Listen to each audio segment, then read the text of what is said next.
Tonight I would like to explore this notion of art.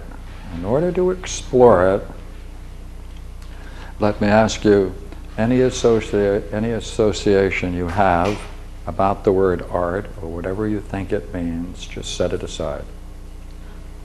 And that will be very helpful for the whole evening. Because what they mean by art hasn't a thing to do with what we mean by art. And if we can be guided by that, we'll have a lot of fun. I don't think there is any more central idea in classic thought than the idea of art, because if you can grasp it, then you can see why many people today are recognizing that the Hellenic, the ancient Hellenic tradition, is the wisdom tradition and can compete with other wisdom traditions, watch the word now, as an art. That's the goal. This is where we're going. So, in order to do that, I have made a couple of points here, and I thought we could work together by saying first that we can just talk about simple things for a few minutes, and we won't even need the word art to talk about them. Now notice, there's a relationship in all of these terms. A shepherd is to his sheep, captain to crew, physicians to patients. That's a relationship. That's a relationship. Pardon me? Captain is a trade, a physician is a trade, and everything up there is a trade. Oh, sure. That's something, yeah. And we want to see how far we can push that idea to move it from trade to profession to an art. 3 steps. Okay. We need each one. Now, in order to play, all I have to ask you is, as you consider the way in which a shepherd functions with his sheep, most ideally, what would you say is it that marks his activities? What is it that he's doing with his sheep that gives him the right to be called a shepherd? Like, what does he do with his sheep? Now, that means we're looking for a key relationship. Let me offer a couple and you give a couple. Right? I'd say if he is a shepherd at all, he must be able to guide them. Right. So I would say, 1, he guides the sheep. And you would say, not only does he guide them, but more? Responsibility. Responsible. Too many letters. I'll shorten it. Care. Right. Now look here. Any other? Well, he protects them. Right. He's a protector. And by the way, would you not agree, in order to do that, he may use some kinds of assistance. He may use a dog, he may use another shepherd, he may use a variety of things, but his responsibility is to function at least in these ways. Good. And when he does it, would you agree there's some other things he must also know, right? He should also know and have a knowledge of the sheep, right? He must have a knowledge of the terrain, right?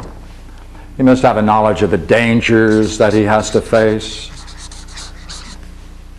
Because if he's going to guide them, he should be able to know something about them. If he's going to take care of them, he should know what's danger and what is not, equally well protection. He must know something about their personal defects, maybe. Sure. He has to be able to see which one needs help and which not. So we'll put in we'll put in guide, care, protects, and in some sense we may say he helps, especially those who need help, most of all the young ones, the lambs. By the way, would you agree, if a man is a captain of a ship, he too has to have a certain relationship And the relationship he must have, if he's a captain of a ship, is with his crew. Right, agree?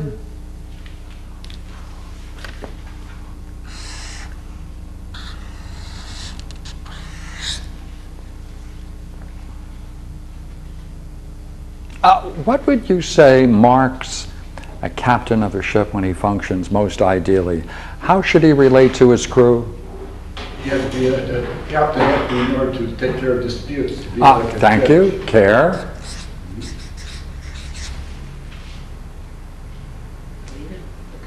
Guide. By heavens. And, And a server. And maybe even protects. Yeah. yes. Right. Are we doing something curious here? Well, I'll put it in. Just, Right. serves and protects. He has to know the seas and the dangers of... Yeah, must know the seas. Oh, then he too must have a certain knowledge. Not of sheep, but of the condition of his crew? Also the sea and of the sea and the ship. and the islands. Must he know then that the terrain now would be the waters, the currents, etc., meteorological conditions, right? And he must know the dangers on the high seas, must he not? So that he too, look here, not the same, but watch the word we're going to introduce. Not the same,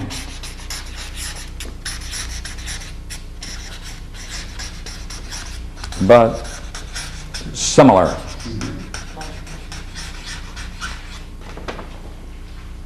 Because would you agree, if the captain of the ship relates to his crew in the same way that the shepherd does to his sheep, he's going to take his crew and guide them up into the mountains and feed them grass and get in a lot of trouble. And we just touched on a subject we might get into later, the relationship between tragedy and comedy. All right, we just touched on it. Now look here. It's not likely, is it? Or would you suspect it might be likely that there is a way in which physicians relate to their patients? Ideally. Ideally. Oh, how might they? Care. Care. Guide. Guide. Protects. Equally, a certain knowledge of His craft, yeah. of the body, And his medicines. of his medicines, and know the dangers. There, look again, isn't that curious? Could we ever have guessed that?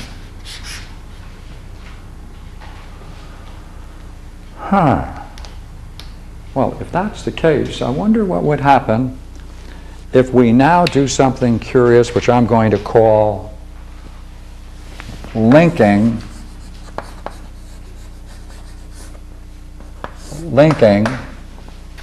these sets. I'm going to link them. And here's how we're going to link them. All right. We want to see then if we can say, as a shepherd is two, that means it's two, all right, 2 dots. That'll save me some writing, all right? As a shepherd is to his sheep, so too, I'll represent that with 4 dots, so too, a captain is to his crew. Is that what we discovered? Yes. And we could equally say, could we not, as a shepherd is to sheep, so is a physician or doctor is to his patients?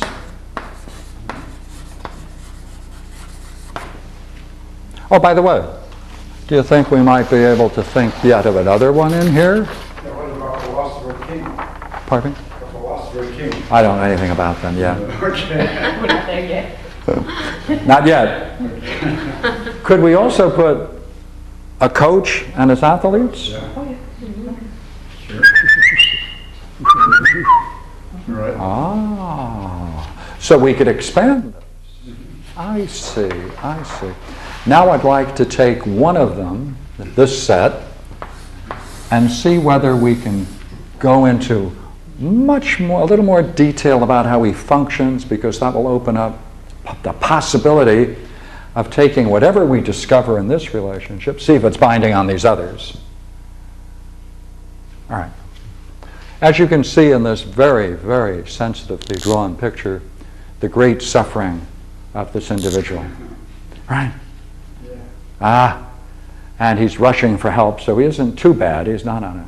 But he's nonetheless, would you not agree, will even make him more pathetic. Here it comes. Now, I don't want you to shed a tear, but we'll make him shed a tear. All right, here we go. All right. Would you agree now that this man has a certain knowledge? All right? And with that knowledge, he may even consult a book or two, but nonetheless, you'd say he certainly has this knowledge of the human body, as we said before, and these other things. Would you agree then, he sees the same person that we see, literally, we see the same thing he sees, but he, with this knowledge, he understands what he sees, we don't. On the basis of that understanding, he can then make a diagnosis. Now, a diagnosis in Greek just means through knowledge. So it's through his knowledge that he makes this diagnosis. On the basis of that, he can then say, I think we should have a treatment plan set in motion, which might then bring you into a better condition of health.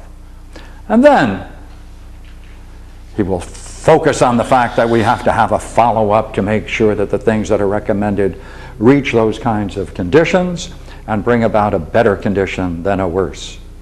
And then he also has to have a little discussion with this person and talk him about the need for timing. That if you wait too long, and therefore the urgency must be stressed. With this information, would you agree, now our poor suffering person now has to make a difficult decision. Right? And that is, he has to decide whether or not he will allow himself to enter into this relationship,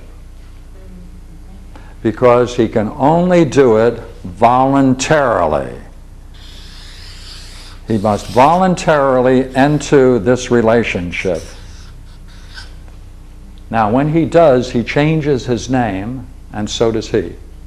He changes his function, and so does he, by this miracle of entering into the voluntary relationship based upon knowledge and understanding.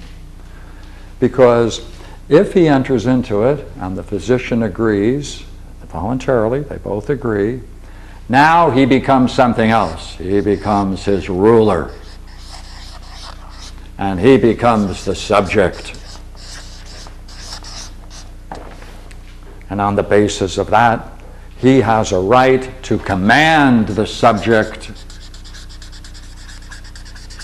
to do this and to do that, change his diet, maybe even change his lifestyle, where he's living, how he's living. He has the right to make these commands. Only because of this basis. Now, he has a right, of course, to reject that, and if he does, the relationship dissolves. Therefore, he then must then accept the fact that he is his ruler and accepts these commands and enters into the treatment.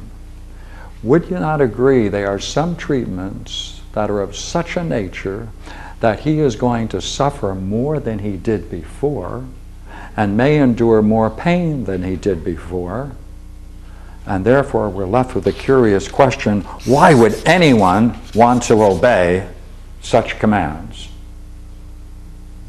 There's only one reason, isn't it? Time.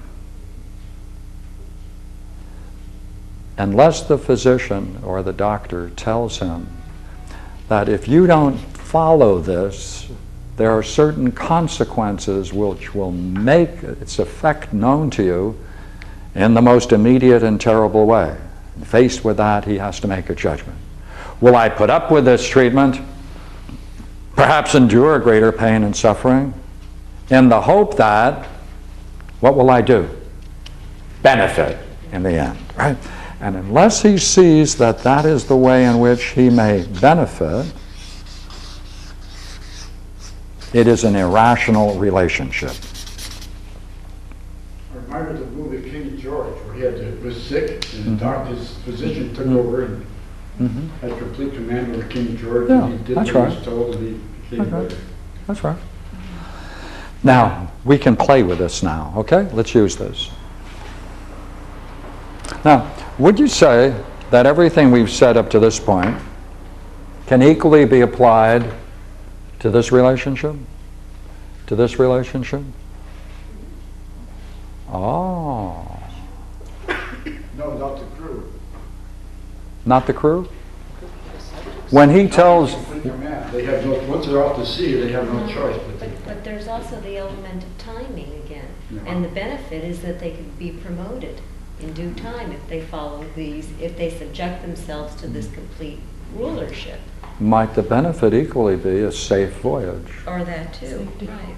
And There are a therefore, number of everyone things, benefits right. on board ship. Now, let's raise a point.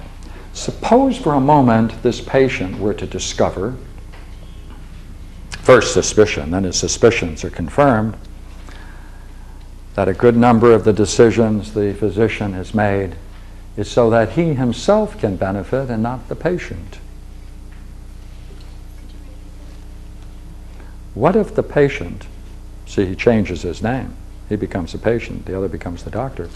What if the subject or the patient were to discover that each of the things recommended in this treatment plan do not directly benefit him, but since he has to enter into a relationship and pay for the services, suppose he were to discover then that a good number of the judgments, if not all, were to fatten the doctor's wallet rather than to primarily benefit the patient. If you once discover that or are suspicious of it, what happens to the relationship? It dissolves. It's over. Watch now. And you have a right to charge that person with fraud, don't you? That's the basis of natural law. This is the basis of all natural law. Let's take it with the captain and the crew. What's the difference between a pirate and a legitimate captain? They could be twins. They could know exactly the same amount of information about the seas, about the ship, about the cruise, about navigation, about the currents, about the meteorological conditions. And everywhere they're the same except one. Who receives the benefit? The crew, the captain. If everything he does is to satisfy and then to benefit at the expense of his subjects, then what kind of a community is he creating on board his ship? Tyranny. If everything he does is to fatten his own wallet against the expense of the patient, then he is malpracticing, because it is accepted that if there is this kind of relationship based upon this assumption that these kinds of functions are higher than any other. Let's see if we can put it again in another way. Suppose I say that we can put here a bank robber, right, and his victims. Has knowledge. He must protect himself. He cares for himself. He makes a diagnosis of the bank, careful, thoughtful, plans a certain approach, a methodology. He follows it carefully. He executes it with great skill. What makes him different from these people? Doesn't have envy. Pardon? Sorry. That's good. It's a question of ethics. Robs his victim, Yeah. doesn't benefit. Benefits himself. Only benefits himself, and is the victim made worse or better? Worse. Worse. Therefore, it can't fall into this class. This is the first mark of what we mean by an art. That's what we mean by an art. That the primary benefit must go to the subject and never to the practitioner. So therefore, you see, if all of these people now, by that I mean this set, including the coach and the athletes, put a dentist and his patients in the same way, if they are to receive any benefit, it's not a consequence of them studying medicine or running a ship and being a shepherd. It must be because they must learn something in common that has nothing to do with their art, but a skill which they all can share into, and that's the skill in handling business affairs, contracts, right? How to collect and how to assign fees. Now, this is a skill they all must have, and therefore the degree to which two physicians are functioning ideally in exactly the same way, one can be far poorer than the other, and yet they may be equal as great physicians. There's one other point, they have to develop confidence that they know what they're doing. The patient has to have confidence that they really he has to have an aura of like the physician needs a bedside manner. Yeah. He may though, but then he may be trying to persuade the patient to be his patient, Right. and therefore he's not looking out for the good of the patient, but the good of his business, in which case we might be suspicious of his motives. But they say sometimes the patient gets well just because he has confidence in the doctor. He might not just give him placebo. Oh, absolutely. In which case, if the physician found out that a placebo would work, he wouldn't charge him. Now, look here, we got something new now. Here we have something new. For each of these people to function on the highest level, they have to cultivate an ideal. Without that ideal, they can't function on the highest level of their art. Let's see how we can see that, all right? When that sad and tearful patient came in, remember? And now he's somewhat better, all right? All through the process, here's our doctor, and we'll see whether it applies to all of these. During every phase of the treatment, where he has to be careful to follow it up, would you not agree to make sure that the patient is functioning most perfectly with the treatment? He has to have this sense of time. He must have to have some idea that certain things progress at certain rates. He must also have the idea that there's a certain condition for children, for people in teens, etc., etc. And therefore, he has to have an idea of health. He must have an ideal of health.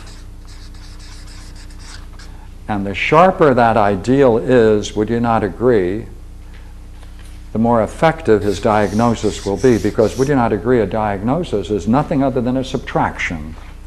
It's the ideal minus the condition of the patient or the subject.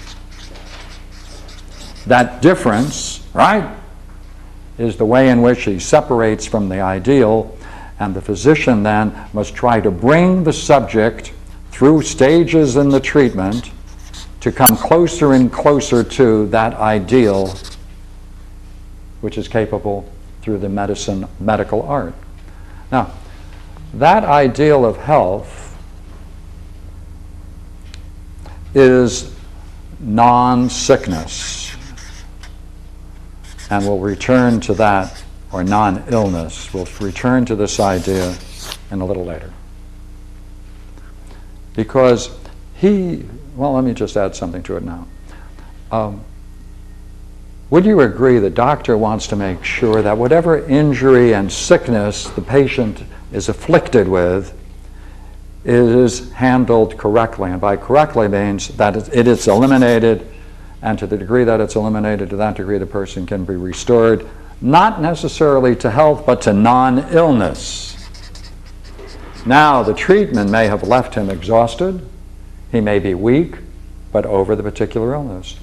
Therefore, to bring him to this pure idea of healthiness, he has to send him to someone else, and that might be a gymnast, who can then take that condition, since the person is no longer sick or injured, and work with him to develop an ideal condition, which then is sound, perfect health. Let's move on.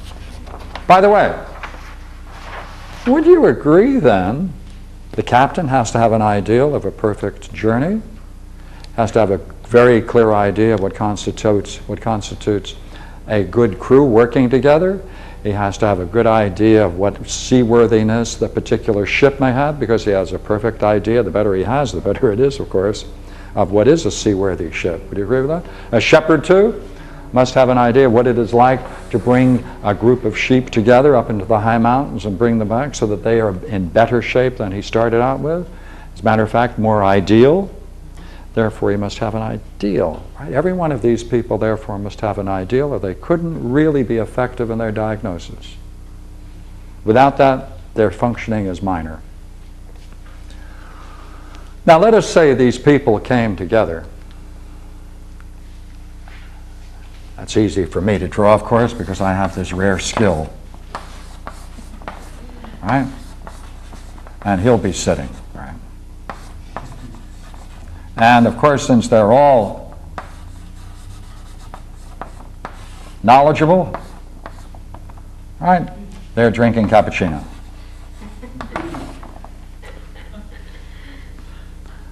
And they all recognize that, by heavens, even though they have different knowledges, each one of them they recognize has an art. Each has an art.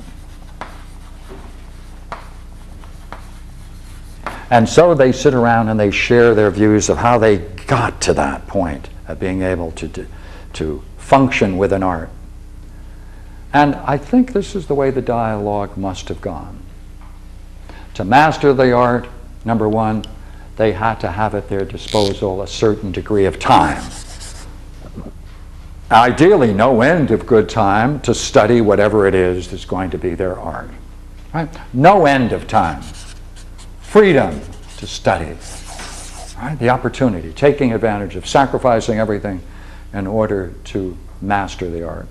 But whatever it is they're going to study, they're going to first, if they approach it right, and if they're guided right, the shepherd is only going to work with people who are really great shepherds. The physician is only going to work with doctors and learn from doctors who themselves have the art and have it in an exemplary way. Therefore, would you not agree they're going to have to try to study with those that are best in their field? Would you agree they're going to have to know, right, they're going to have to know the meaning of what these people say. They must know their verses. They must know exactly what is being said. They must know exactly what's being communicated. They must probe when they don't understand and only leave the particular subject when they feel they've understood it. Right? So therefore, they must not only pursue understanding the meaning of the verses, but they have to understand, therefore, what is said through the verses. Then, after that, would you agree then, they should be able to interpret. They should be the interpreter of the mind of their teacher to an audience at any time. They should be able to display what they know in a public scene so that they themselves can be judged of their own competence. Now, let's take a look at then what follows. Do you think they would agree then with this dialogue? If several people were getting together to talk about arithmetic and using arithmetic, is it likely that someone could come along who could judge whether or not one of these people was speaking far better than the others about numbers and understood arithmetic better than the others? Would that be the person who themselves must have the art of arithmetic? Yes. If these three people are talking about cooking and someone came along, do you think that person, there might be someone who could say who speaks well? Not only eloquently, but whether what's being said is good advice about cooking? Would that be someone then who knows something about nutrition? Because we want to know not only whether what is being said makes sense in terms of cooking, but whether the result benefits those who use it. Would we then have to have an eye on someone who not only knows cooking, but they would also have to know about nutrition? Ah, if that's the case then, the person then who has the art should be a competent judge of everyone who is talking and doing things within their art, and should be able to pick out easily the better speaker and tell why they're the better speaker and what it is their knowledge depends upon. So look here.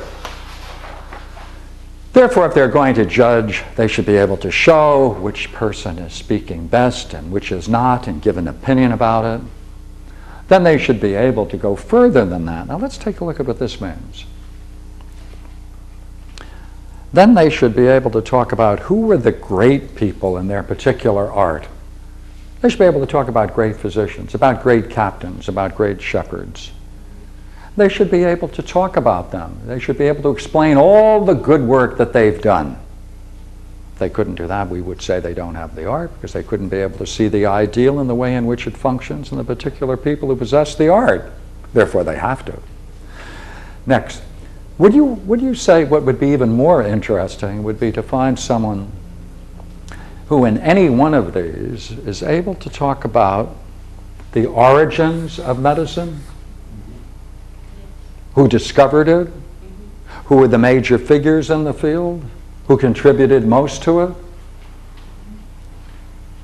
Well then, do you think that same person then would be able to discourse then not only on the origins and the discoverers in their particular art, but with that art, do you think they could go into their own culture and talk about what role their art has played in their culture? Yes. And talk about its influence on the culture and how it helped shape their culture? And if they couldn't do that, we wouldn't say that they possessed an art, would we? They would have to have that. So we're raising the idea of art now, aren't we? Yeah. Let's see if we can put that in other words. Now look here. That means, let us say each of these can be said to be different cultures or religious systems or spiritual systems. And at this moment, any one of these words will do. Would you not agree in any one of these cultures or religious systems, there are various subjects within each one of the fields? Let us take one as an example. In the Greek world, Homer is said to be the great spiritual source of divinely inspired scripture, as the Bible is said to be in Christianity, and as the Quran and as the Buddhist sutras are said to be. Is it likely then that if someone who has the art in the way in which we were just describing, they should not only be able to talk about how their art has played a role in their culture, but since they have that interest, and that's their primary interest, since that is what it is to have the art, they should be able to see their particular art in different cultures, should they not? And if necessary, talk about it. Since if they have that as their primary interest, would you not agree when anyone is talking about the thing that you love the most, that you have an interest in the subject, and therefore you want to see how it's being discussed? Therefore, would you not agree? Like if law was an art, if you could approach law as an art, wouldn't you agree someone then who has studied law and wants to rise to the level of seeing it as an art, they would then study different cultures in order to see how law is formulated in different societies? And then they should be able to, remember what we said before, pick out those traditions that express it best, worse, and know why it's best and worse? Oh. Therefore, someone who has an art then would be looking for the good wherever they see it in any culture. And with that, would you not agree, they'd be able to take whatever it is they saw good in that, and they'd want to return to that and find that good and develop it for their own art. So would you not agree, a comparative study is a necessary phase of study of anyone who possesses an art? Must be. All right, we're going to push this a couple of more steps now, all right? Now, think of Martin Bernheimer, the music critic for the Times. Martin Bernheimer. Oh, He's a critic for all the different music and. uh-huh. All right. Okay, here we go. Ready? Here we go. Now, look here.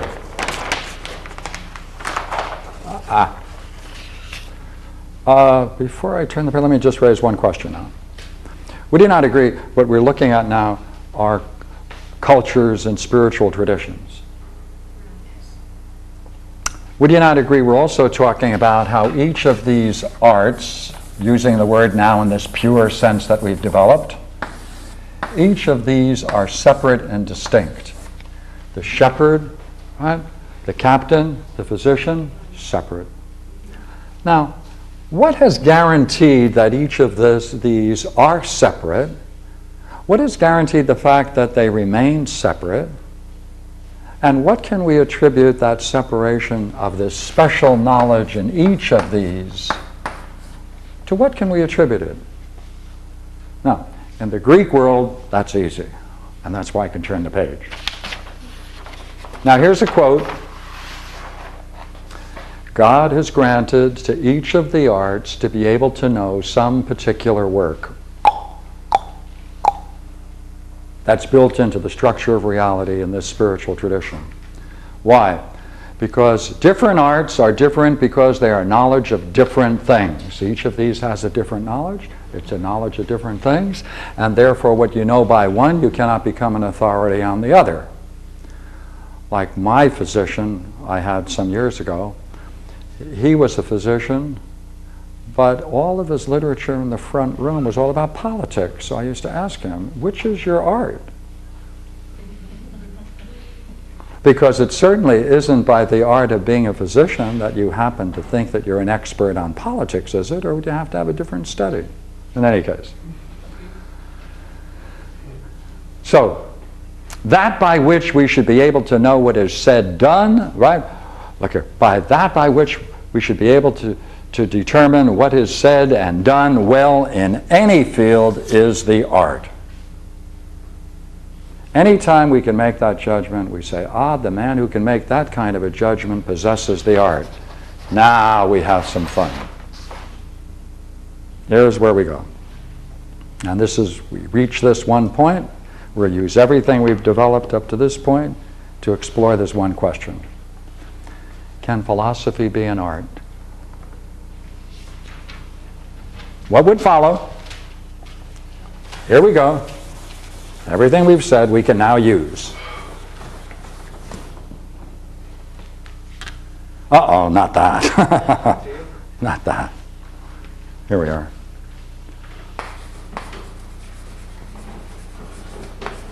If the philosopher can be said to have an art, go ahead, then there should be some particular benefit he can bestow upon the student. Would you not agree, going back over what we did? Follow it with me. He should be able to guide, care, protect. It presupposes he has a knowledge of what? Not sheep, he's not a shepherd. Not the terrain.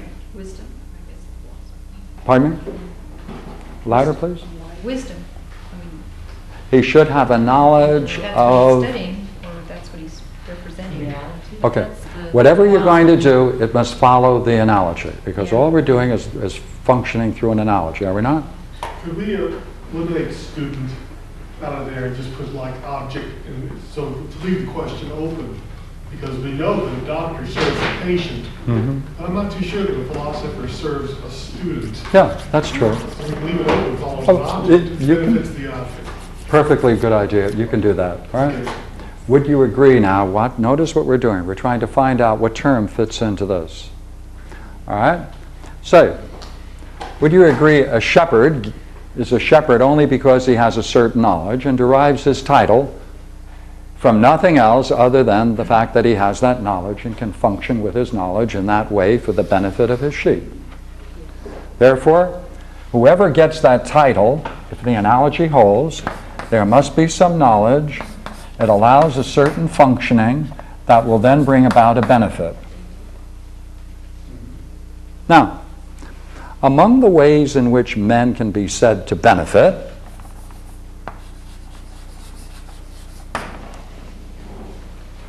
let's see if we can now play on 4 levels.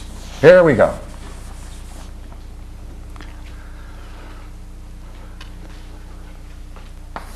Here is our poor man. Remember? Oh, suffering. Would you agree at this point he needs the art of medicine? And if successful, his condition then is arrested and perhaps eliminated, but then he goes through the physician's art of medicine to a state of neutrality. That is, he reaches non-illness. Remember when we said that? Remember what we said? We said now we want to see whether there's an additional art that's necessary to bring him to full healthiness.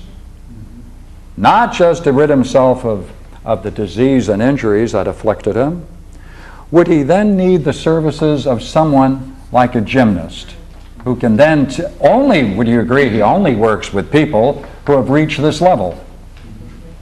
Would you agree he would never work with anyone who's ill, injured, and therefore he first wants to make sure that that condition has been reached before he then can take our subject and bring him along. But look here. Suppose our very fine and noble gymnast were now to bring the person into more excellent health, and he looks very good. Might it not be possible that he might say, but sir, you still have certain kinds of problems, emotional problems. It's necessary to send you to someone who can handle that. Would you agree then, this is the side of the body. Is there equally a side of the soul or mind? Now, some people object to the use of the word soul, but I want to use it in a very strict way. All right, the strict way in which I'm going to use this word soul tonight means 4 things. All right? What is it within you? What is it within you that brought you here?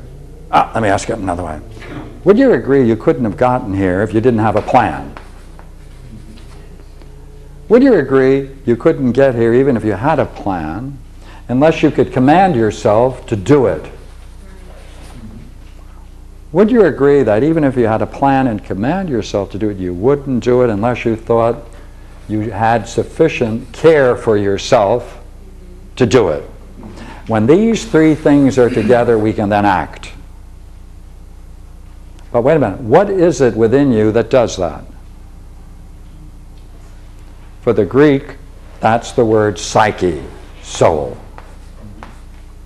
And this thing then allows a functioning, and therefore it allows a certain kind of life to emerge. A way of life.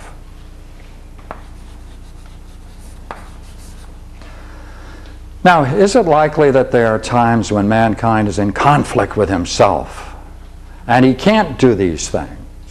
That he's not in harmony with himself, and therefore he needs something else. He needs help. Let's see this idea now of help. Would you agree that none of these things we've been speaking of would come into existence if it were not for one fundamental fact? Take first medicine. That man is not a self-repairing mechanism.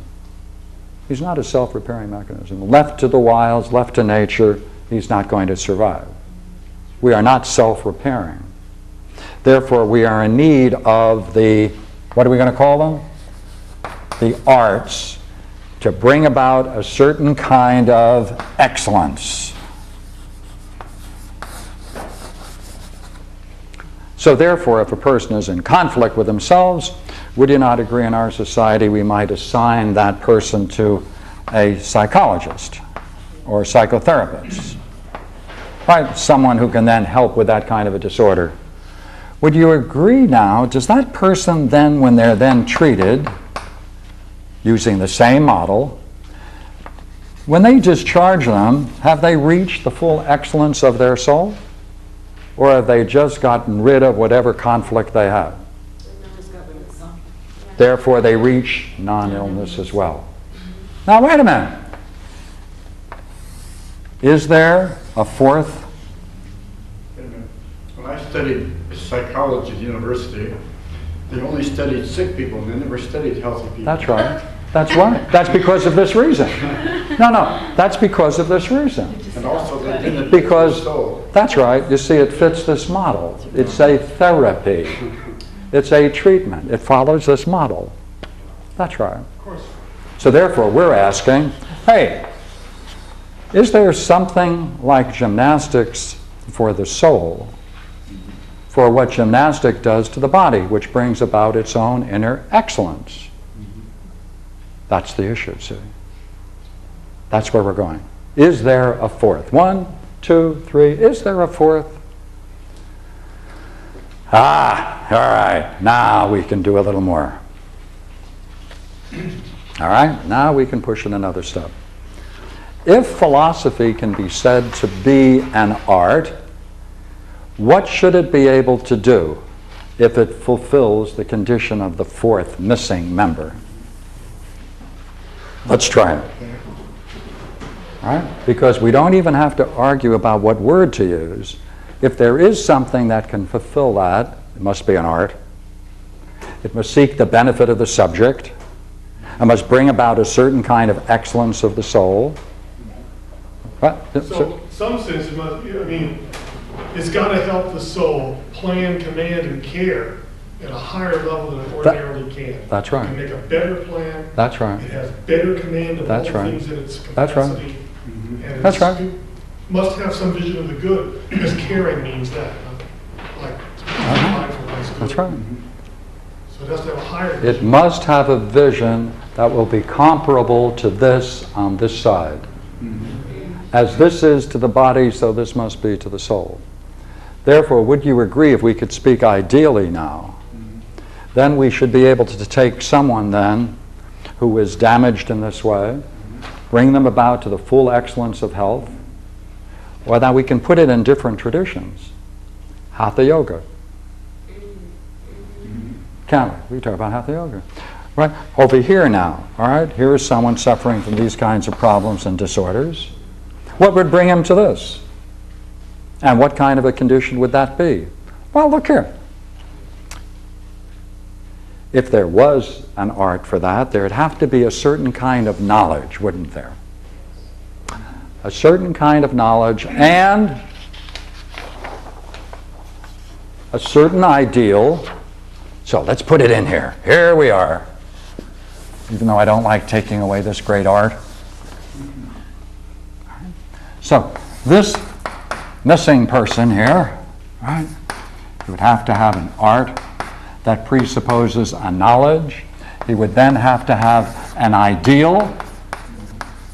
And that ideal, would you not agree, would have to be the highest expression for the existence of man. I would like to think so, but I don't believe it. Come on, would that be necessary? This would have to be the highest expression for the physical existence of the body. I agree with that. This would have to be the highest expression of the existence of the soul.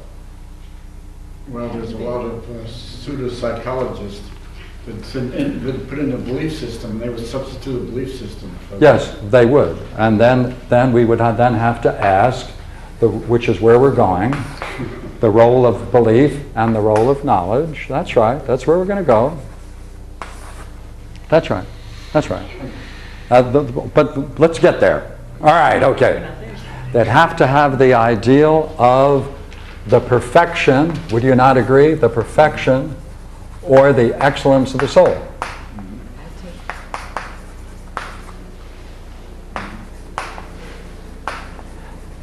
And to have that ideal, it must be a perfect idea of the highest, would you agree? The highest good for man. Nothing short. Well then, if there was this kind of knowledge, and it did presuppose this ideal, then this person then could then look at someone and make a diagnosis. The diagnosis would be a way of judging the difference between this ideal and the condition of the subject, and the difference between that, the difference between these two, when expressed in words, would be the diagnosis.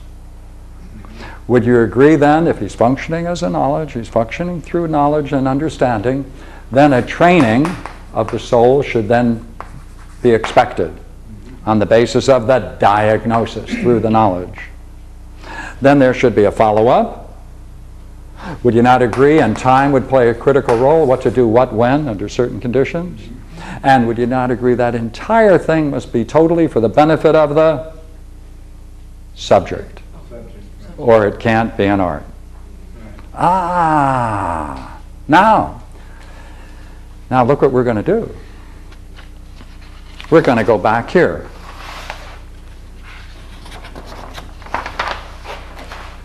Now, for that person then to join that circle of three, they would then say, would they not, that that person who's mastered the art, whatever that art is, they would have to have spent a great deal of time on their study.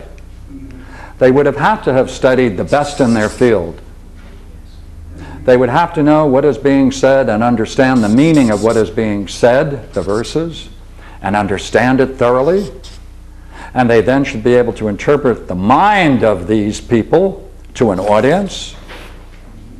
Then they should be able to go around, let's see now if we can go around and push the whole system we've developed. All right? Here we go. I think we'll put out a wanted ad in the Penny Saver. Wanted, someone who can function in the following ways. We'll give you a title later. Right? We want to hold back the title. All right. In terms of what we did, would you agree? When several people are talking about the subject about which that person has the art, they should be able to decide who speaks well and who does not, and know that when they're speaking well, their advice is sound, and it represents most fully the knowledge that that person, as a judge, possesses. Would you agree? So therefore, one of the primary functions then would be the capacity of being a judge in terms of what the individual possessor of the art has. Would you go further, all right? That this person then should be able then to, same thing as before, see? He should be able to show when several people are talking about things in his area, he should be able to show which ones have good opinions, which does not, and give an opinion about it. He should be able to explain if any of these people is good, he should be explain all their good work. He should be able to explain it. If he's able to explain all their good work in terms of his knowledge, in terms of his art, then he should also be able to give a discourse on the origins of this art, who discovered it, as it were, who were the greatest thinkers in that field, and then study it comparatively. All right, then let's do it. Let's put it in here now.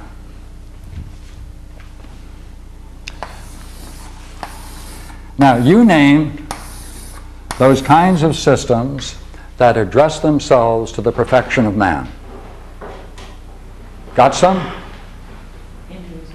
Hinduism.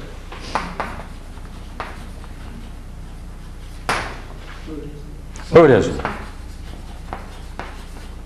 Scientology.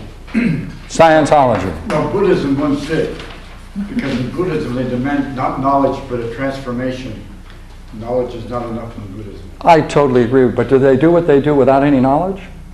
They gotta know something. Yeah, Does the Roshi have no knowledge about what he's doing? He has to have knowledge. Oh, good for you. But he's not going to give the people. Okay, all right, all right. Just Would you knowledge isn't enough. That's, Okay, would you agree there can be others? you know. Ah, good, good.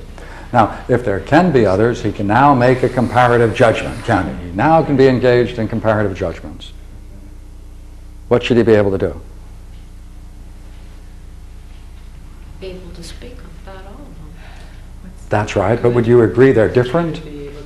Would you agree there's different? Oh, yes. There's a difference in each of them? Right. Take the best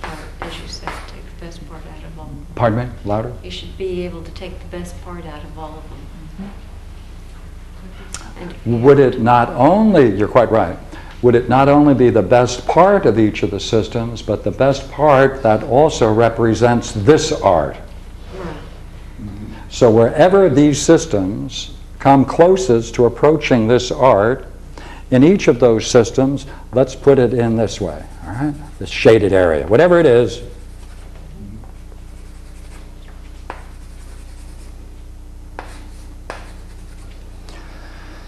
Now, would you agree, since that's his art, and what we said before, anyone who possesses the art would naturally have an interest in seeing that art being discussed and expressed in a variety of situations, and would profit by their differences to see whether they could spot those differences in the respect to the fact they may contribute to that knowledge that they themselves possess in the art?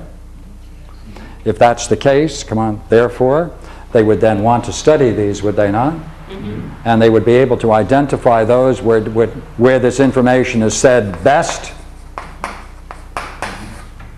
And wherever it is said best, they would also know where it isn't. And in those respects, they'd pool together the best of all of these. Now I'm going to shift gears for a moment for the next point, all right? Okay? Shifting gears. What if we now had our physician and we said to our physician, "Sir, you are a physician." It's, "Oh yes, I'm a physician." "Do you have the art?" "Oh yes, I have the art." "Good then, sir. Would you not agree you should be able to go into each culture and take a look at traditional remedies in each culture?"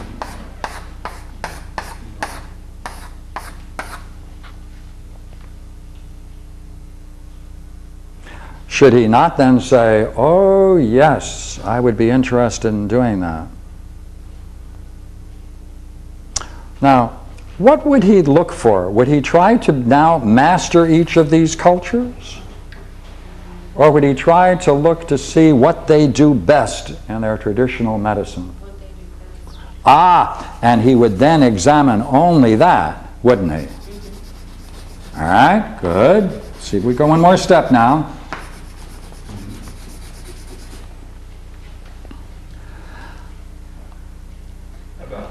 About best or better? Pardon? Best or better? Oh yes, best or better, certainly. Yeah, oh definitely, yeah. Now, would he do something, let us assume now he goes through this and says, "I think this one expresses it best." Would he now then simply use that traditional remedy as it is, or would he then try to discover how it fits into his own system? integrate it in his own system. Try to bring it into his own system. So then he'd have to bring that, discover if it's best. He'd have to discover two things. One, why it's not in his. Because that would disclose, would it not, on the assumption that he's found something meaningful? That would disclose that there's a weakness in his, or it would have been filled. But you might find that one system is better for one patient, but not necessarily good. You're absolutely right. And therefore, he would have to have a keen eye on what kinds of patients respond to what kinds of treatment better than other patients. That's right. He'd be able then to deal with types of patients to the degree to which they respond to a variety of techniques. That's right. Right. He would have to have that insight as well. Indeed. So then look here then. Then he'd look at this and he'd have to say, why is it that it wasn't in mind? And that would bring him to the question of whether or not his system has a weakness that they never noticed before, and then seek some way to resolve that weakness. Oh, next. Would you not agree then? He would then have to bring it in to his own so that it can fit. That's sometimes called, can be integrated in all of the principles which he already has. Now, if he can't do that, then there's something that doesn't fit into his art that's superior to his art. Now he has a big, interesting judgment to make. But if he can integrate it into his own, so that his own principles then can be utilized to bring it together, so then he gets a new insight into it. Would you not agree that would solve the weakness? That doesn't mean, though, he hasn't discovered the reason for the weakness in the first place. He would still have to do that. Now we're over here. How do you place the idea, like some modern doctors are in fact admitting that there's much to some of this traditional medicine, and they don't know why it works exactly, like acupuncture. They have theories, but they don't know why it works, and it doesn't fit into anything they've got yet, but they're going to go ahead and use it. Okay. That's a weakness within their system, And they acknowledge it. and they'd have to acknowledge there's a weakness in their system, and they would have to try to discover why something works, yet doesn't fit into the principles that operate in their system. They'd either have to add to their principles, which would allow that, therefore it would become more comprehensive, but that would mean the part would have to be integrated to fit within it in terms of its principles with the adjunctive principle that they've discovered. Now, if that's true, now we go back over here. See, as an example.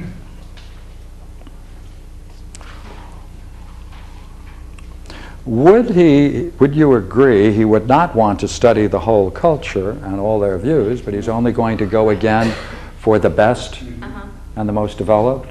Yeah. So therefore he would only go for the best and the most developed? You might add Islam or Sufi. Yeah, oh yeah, okay, with this chalk I can add a lot. Would you not agree then, by the same logic then, he's not going to become one of these, No. but he's going to try to draw those into a more integrated form to strengthen his own position and remove that particular vulnerability or weakness that existed before. So in that way he can then perfect even further his own system by a comparative study. I want to go one more step with this now. All right.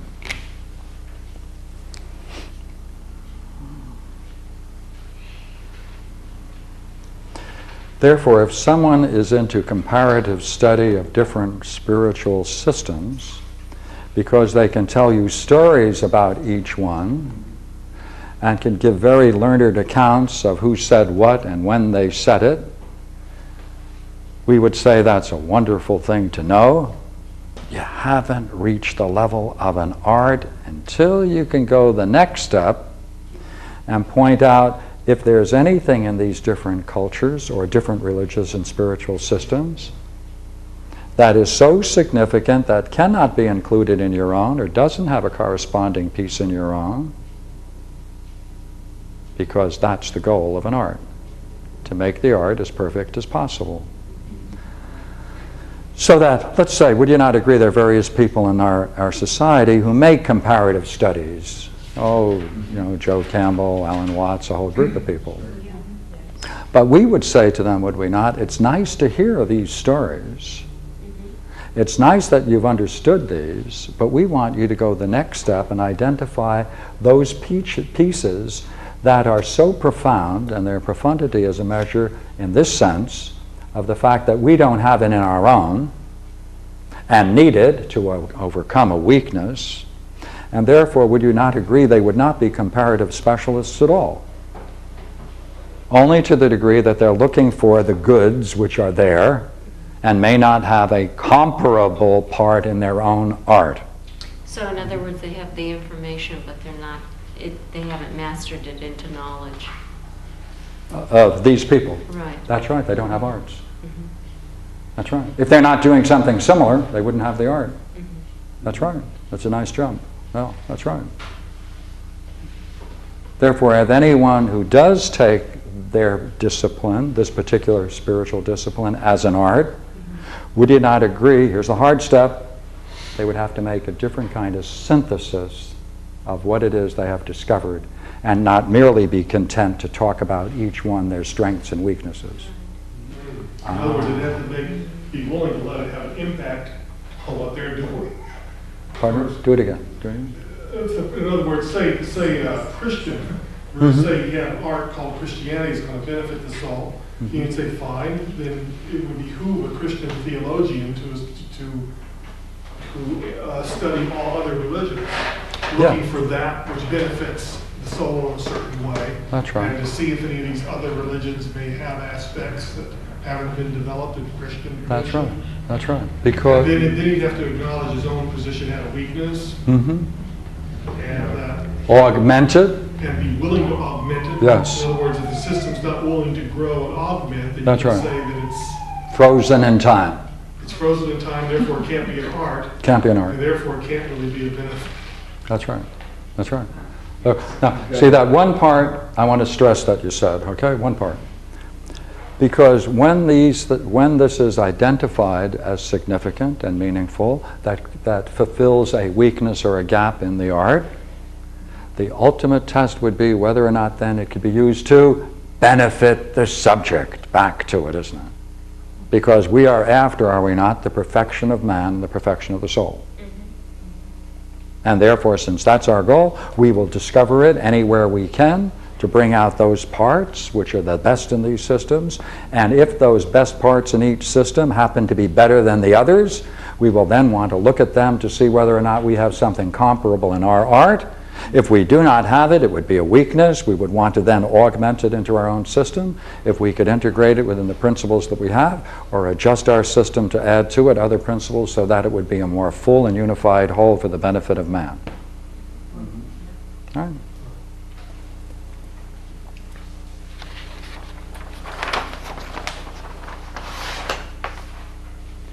So the Greeks then end, this, by the way, everything I put on this board comes principally out of Plato's Republic, comes out of Plato's Gorgias, with a variation or two, I must admit, out of Plato's Ion, Republic, Gorgias, which, by the way, on my notes last week, I misspelled, I was told by some colleagues of mine. I do that a lot. Yeah, you're not a good speller. Pardon me? You're not a good speller, I've noticed. Yeah, I don't have the art of spelling. That means he's very creative. Thank you, I appreciate that. Sometimes to avoid it, you know, I can grasp the very nature of it, like, Physician has an I and shepherd has an H. And Judge Minoe. which one? Judge Minoe, I mean.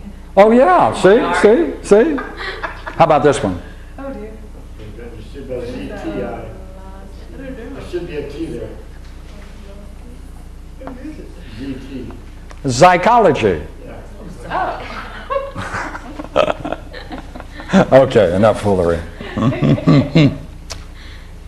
Okay. Now, this is what the Greeks add. This is really very beautiful. This comes, of course, out of Plato's Ion. And so, in the Platonic world, God functions in two ways. Of course, he inspires men. He inspires these systems, Homer. He inspires Homer, divinely inspired, so that therefore when the poet is divinely inspired, there's no mind left in him, and therefore the God can speak through that poet, and therefore man can then be influenced by the divine inspiration in a variety of ways. Right? There's another function of God in the Platonic universe, and that's this one. That God has granted to each of the arts to be able to know some particular work. Now I can add to it what we most need.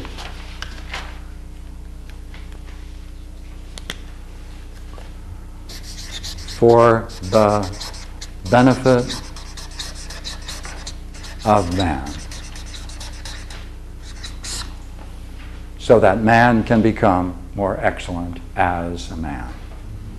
And therefore, that mankind can become more excellent in their relationships both within themselves and with others. That's the goal of this curious game. Now, we still got a problem here. What is it that benefits man among all of these different things? Right? What kind of benefit is way up here on top of them all? Now, each of these systems is going to make a claim for that. And in this respect, there's a great commonality to them all. And that is wisdom, where they are all wisdom traditions. but they may describe the experience or the state of mind of wisdom differently. Now, in the Platonic world, let me give you now the Platonic vision. Let's see if we can enter it into what we've been doing. To gain an insight into the nature of ultimate reality, right, which can only occur, of course, with the mind alone, that experience of the nature of ultimate reality, the experience, the impact it has on the soul of man, the experience itself, is beauty, an overwhelming experience of beauty. It is experienced as a profound, brilliant radiance.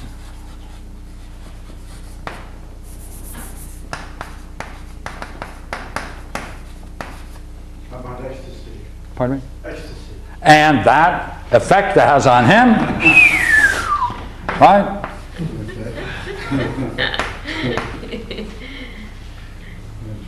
is joy.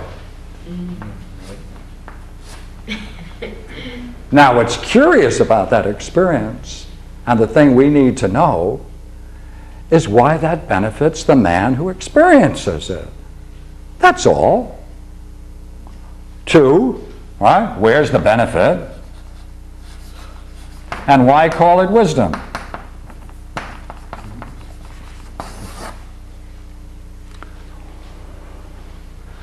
Well, in the Platonic vision, it follows that if you have this experience, you recognize simultaneously that there is no difference between the mind alone that sees it and what it sees are one and the same. Therefore, it's a... Pardon? Takes one to know one. Takes one to know one. That's right. Takes one to know one. So then, would you agree? He's smiling because he realizes that fundamentally his most basic nature is no different than this most profound, brilliant radiance, which is nothing other than the mind itself unfolding itself to itself. And if he can see that, he knows he's okay. That is to say, he knows there is goodness at the very heart of reality. And when you know that you're good and the nature of reality is good, does that benefit you? Yes, it does. That's a benefit. Now, why do they call it wisdom? Now, this is a real curious thesis, and I'm going to share it with you, all right? Wisdom is a very curious word. All the words connected with wisdom, Sabatina, all of those words. It has its root in this. You see, sight is always something there. Hearing is out there. But when you munch on a nice, juicy lemon, where is it? You're the lemon. Yes. No difference. Therefore, in this experience, no difference. And it's captured in the word wisdom. No difference. It comes from the use of the word taste. Isn't that curious? Isn't that interesting? So it's beauty then. So it's really... This is an overwhelming experience of beauty. That's very That's interesting right. because the Hindu aesthetic term, the key term in Hindu aesthetics is rasa. That's a R-A-S-A. That's right. Yeah, which That's is right. taste. That's right. Smell. Which is taste. That's Yeah. right. Same thing. That's right. Comes right out of the same thing. That's right. That's right. When they talk about the Kundalini, they mention all these things. That's right. See, one of these things then could be Kundalini Yoga, and therefore this person who has the art would have to see whether or not the addition of elements of Kundalini are necessarily part of this art that we're developing. So Starbucks That's really right. is the But highest. Kundalini is not limited to yoga. Yeah, Starbucks. Starbucks is the highest. Heavenly dollars. Yes, nothing to do with that. Just The Starbucks. Kundalini is not limited to yogi. It's, Yes. the Kundalini is happening in all cultures. Absolutely. Therefore, Would you not agree? This would bring together, all of these together into a fine unity. Kundalini, of course. Pranayama, of course, right? All of those things into a union. But what's new? Notice, let's go back and take a look at it. The thing that's over and over brought out is that it is intelligible. It can be shown, give opinions about it, explain, and give a discourse. What's a discourse? It's what we're doing together. We're giving a discourse, which means every point we can go over together, you can follow along with it, you can come to the same conclusion as the speaker, and you're not being told, you're brought together in a discourse. Therefore, the whole thing is intelligible. And that's one of the great goals, is to make it intelligible so that you can fully, here we go, understand what's being said, then grasp the meaning behind the words, so that then you can see that there's a good being addressed. It's the best in every system, and that becomes, if you can express these ideas to someone else in an audience, you're making the step into a art. Thank you. That's where I wanted to go.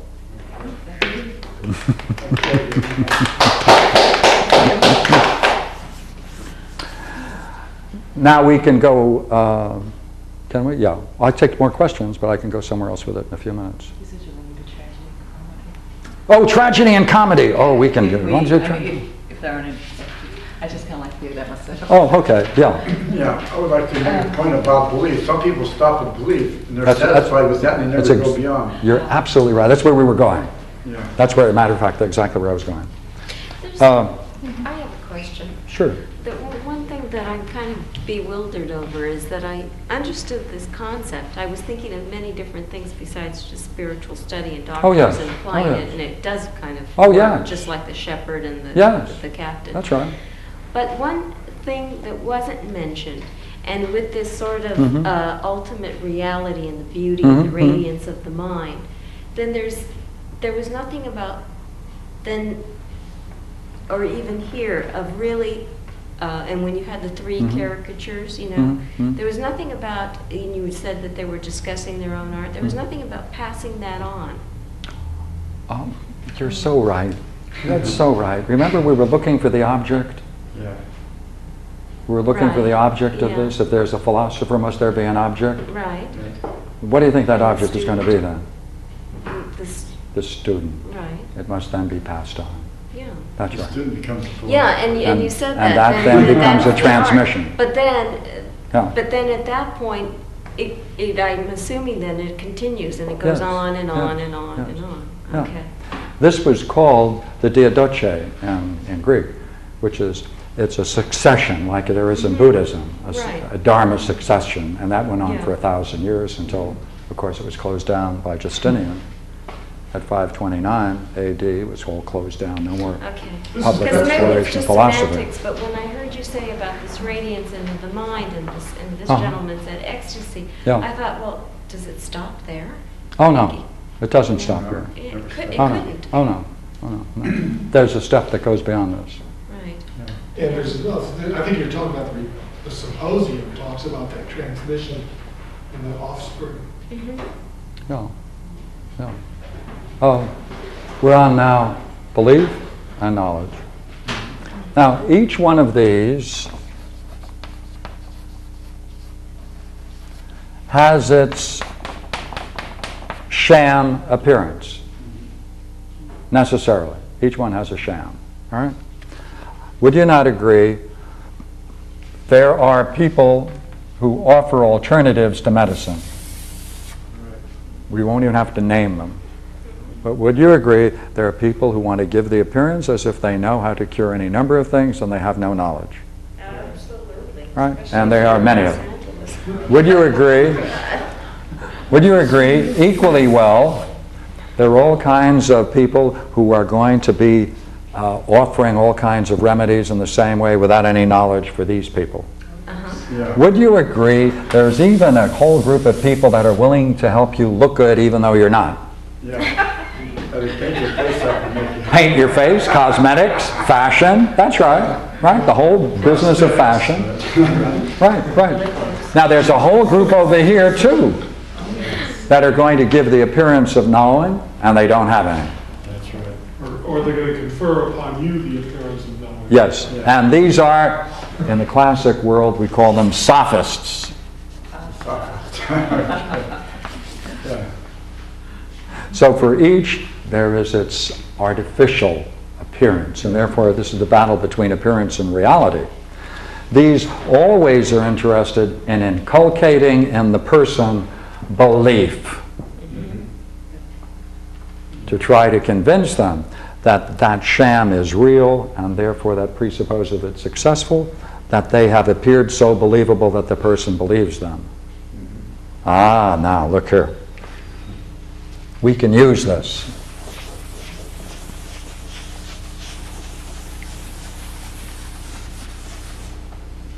Under the principle that the Greeks were great, really great lovers of sport and play, that gives us the right to have a slight digression. And let's call it similar to the satyr plays in the Greek world. They had plays, of course, and they were in trilogies. And the people would sit down for 3 plays in one day. But between the second and the third play, they'd introduce a satyr play, a little fun. And they were often a variety of satyr plays always showed some kind of sexuality or humor. And therefore, we're going to look at the relationship between tragedy and comedy. All right? Well, Valentine's Day. A little.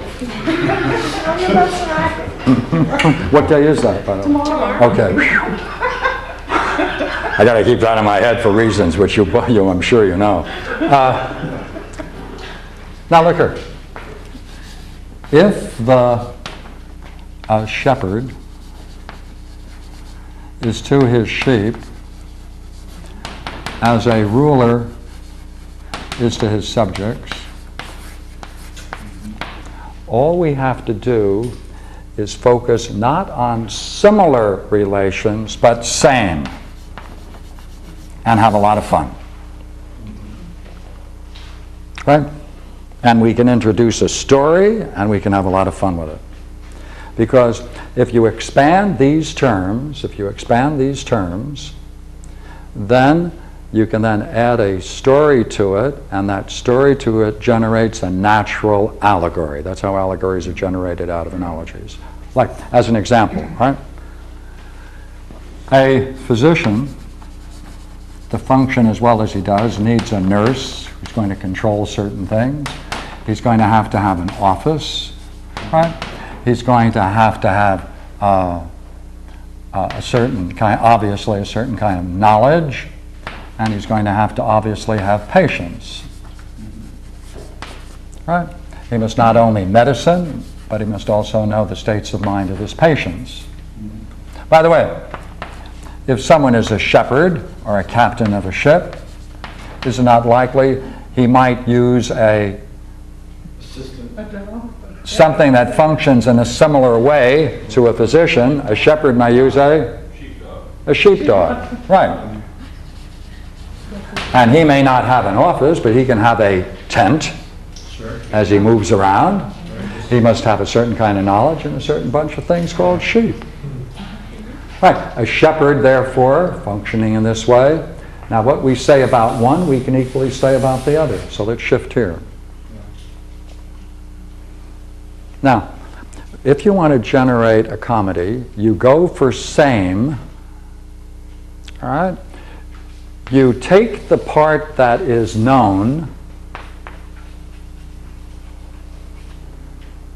and you introduce, it's always particular things you know, and you substitute them in your story of the shepherd and the sheep, and that's how you generate a comedy.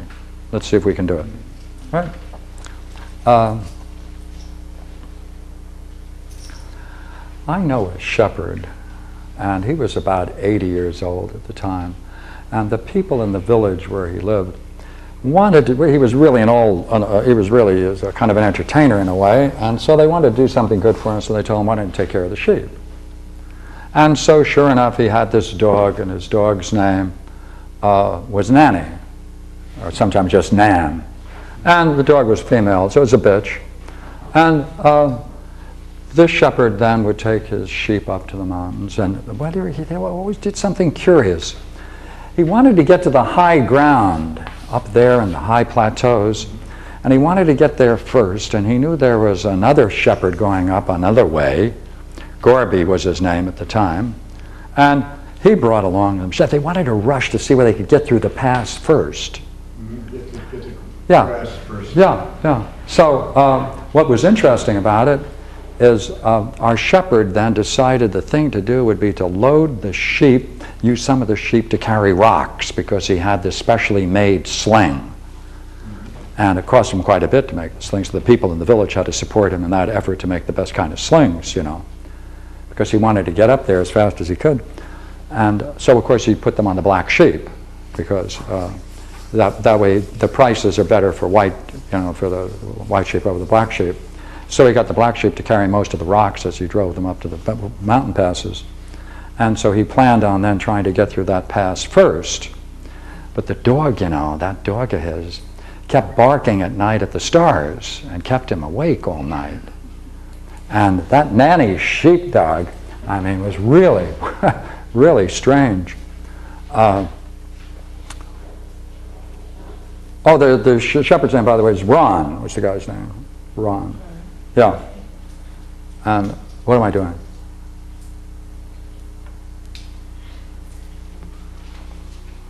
Who's the ruler? Ronald Reagan. His wife's name is Nancy. Nancy was said to be interested in astrology, was she not? Right? So I'm now going to get the dog to bark at the stars and the moon, am I not? Right? And Gorby is going to look like Gorbachev, am I not? And what am I going to do? I'm going to build the whole story about the shepherd and the sheep. I'm going to draw my particular names from this side, and I'm going to have some fun when Ron finally gets up there and he feeds all his sheep on that lovely grass up there, and they all get stoned. Now, wait a minute, what are you laughing for? Wasn't there somebody in his administration, Stockwell, I think? Yeah, Stockwell. Yeah, Stockwell, who there was an allegation and it turned out to be true of drug abuse. Yeah, yeah. No, I just made it Yeah, that's right. So we can bring him in. See? We can have him as one of his assistants coming up with a little package. Right, we can have, and what are we doing? We're expanding these terms, putting in a drama, drawing all of our key references to these people, and that's how you write a comedy. How do you fit in as Alzheimer's now? Oh. You know, Back to Stockwell drama. is down now. I did. Oh, you did. There was some rumor that Ron had that condition for many years. Yeah, at least And- 1984. Yes. As a matter of fact, when he visited the Queen of England, you know that story. When No. he visited the Queen of England, and he was talking about his days when he was with the flying in World War II, because he had a film. He was a pilot in World War II. And he was a pilot. He believed it. He believed it. Right. So real, you know, it's difficult to get into reality. Now, just to have fun with this, now do you think we can bring this into what we're speaking about? Yes, we can. I'll show you how. Now, if you want to stress the difference between comedy and tragedy, all right, then you don't go for same, you go for similar. And you do something else, you see. You work the other way. Now you want to not go for particulars, you want to go for general. You don't have to know the ruler, you don't have to know anything about him. He can be most ideal. And now you can draw your terms the other way. He was a ruler who really wanted to be a shepherd to his flock. See, I'm now borrowing terms, right? He wanted to do his best to guide them. But he had one tragic flaw, which he overlooked. With that blindness caused the great disasters to befall upon him and his people. That was very much, by the way, his father was a shepherd who lost all his sheep, by the way, taking them up into the mountains. It was ill timing, and he brought them up there, and it was early snow, and they all died, including his father. And he always had that problem of making bad decisions at winter the first snow. See what I'm doing? I'm building a parallel to this story. I'm trying to create it. That's how you'd write a tragedy. Now here's the problem. Okay, we'll try this now.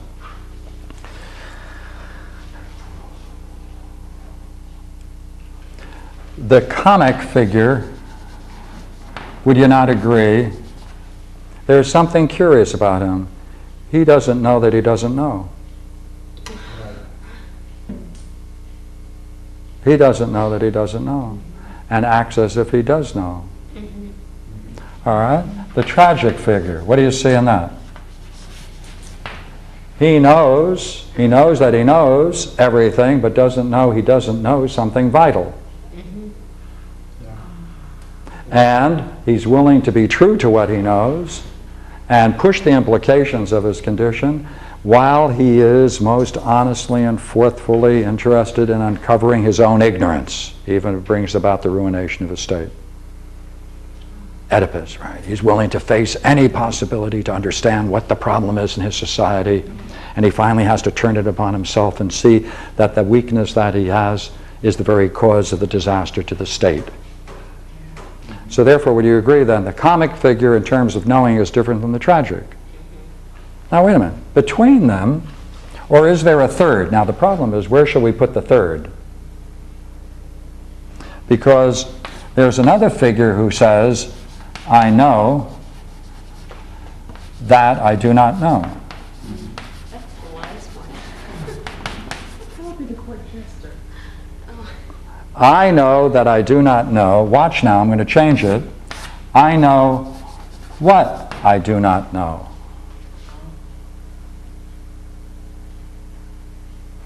If he knows that I do not know, I know that I do not know, I know what it is I do not know, and I never confuse one with the other,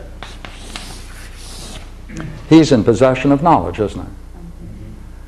That is to say, in respect to what it is he does not, in respect to what he does know, he can never make a mistake. In respect to what he does know, he can never make a mistake because he knows that he knows it. There's only one kind of knowledge that's like that you can never mistake for anything else, and that's that experience we mentioned before about the nature of reality. Because it's your very nature. Therefore, you can't mistake your own nature. And that's the kind of knowledge that you know what it is that you know, and you know that it's different than all other kinds of things. In that respect, that's right. That's right. So push it one more step. You see, he knows, what does he know? He knows his own flaws. Yeah, and he knows that I do not know. Now he's going to use this with a capital K. I know that I do not know anything that man considers worth knowing.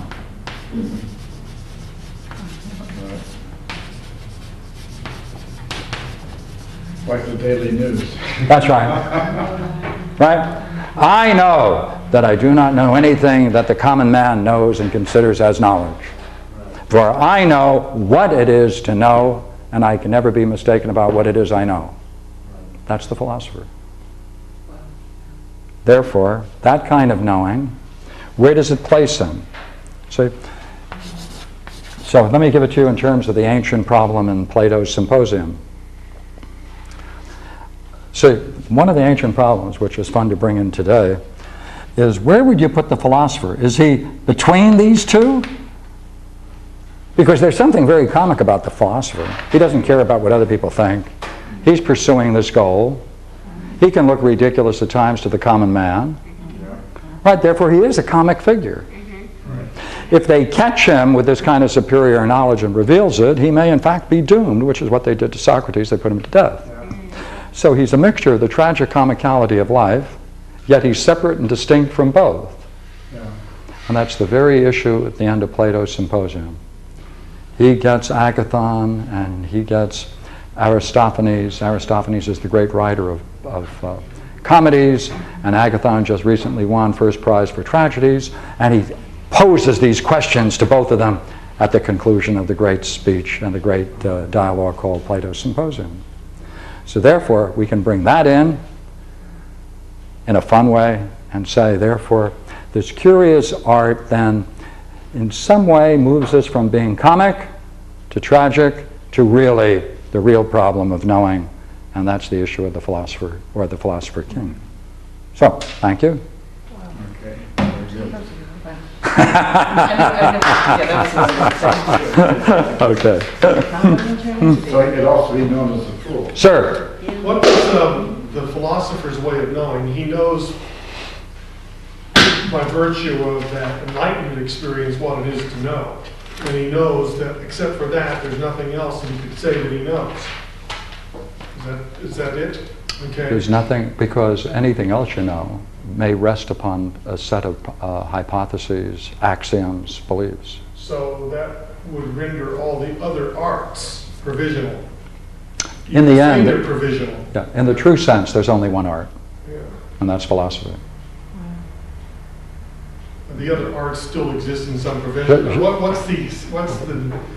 does the philosopher give to the other arts? How much? I mean, does a philosopher go to a dentist? No. So see, it's the other way. Let's try. If we could talk to Adolf Hitler's doctor and say to him, "Sir, did you do your best to benefit your patient, Adolf?" He would say, "Well, I was just interested in the body." And we say, "Well, then, did you notice there may have been something wrong? Who should you have sent him to?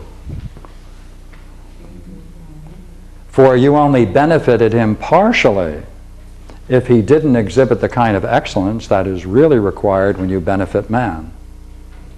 So through this, you're finally going to be left with only one thing. There's only one true benefit for man."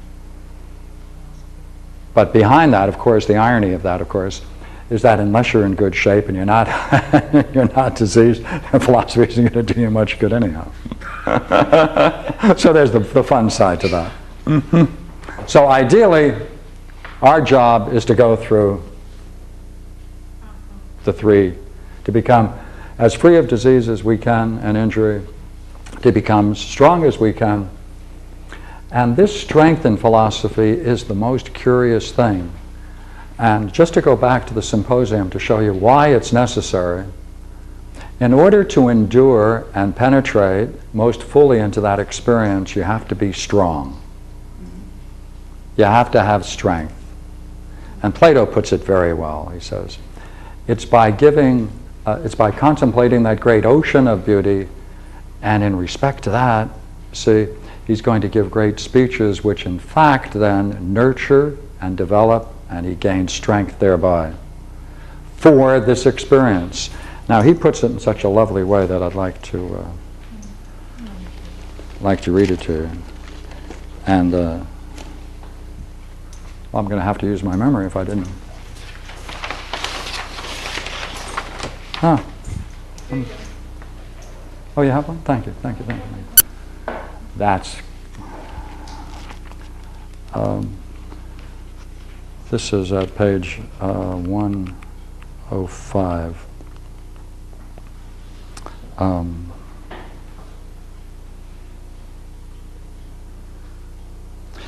Next, he must be led from practice to knowledge, that he may again see the beauty in different kinds of knowledge. And directing his gaze from now on towards beauty as a whole, he may no longer dwell upon one like a servant, content with the beauty of one boy, one human being, or one pursuit, so as to be slavish and petty, but he should turn to that great ocean of beauty, and in contemplation of it give birth to many beautiful and magnificent speeches and thoughts in the abundance of philosophy, until being strengthened and grown therein, he may catch sight of that one knowledge, that one science of beauty which we are now to describe. Right? So that's what it's for. So that kind of reflection in the arts is to build someone. That very process of sharing it is a building and strengthening of the soul to endure that experience. Good. Thank you.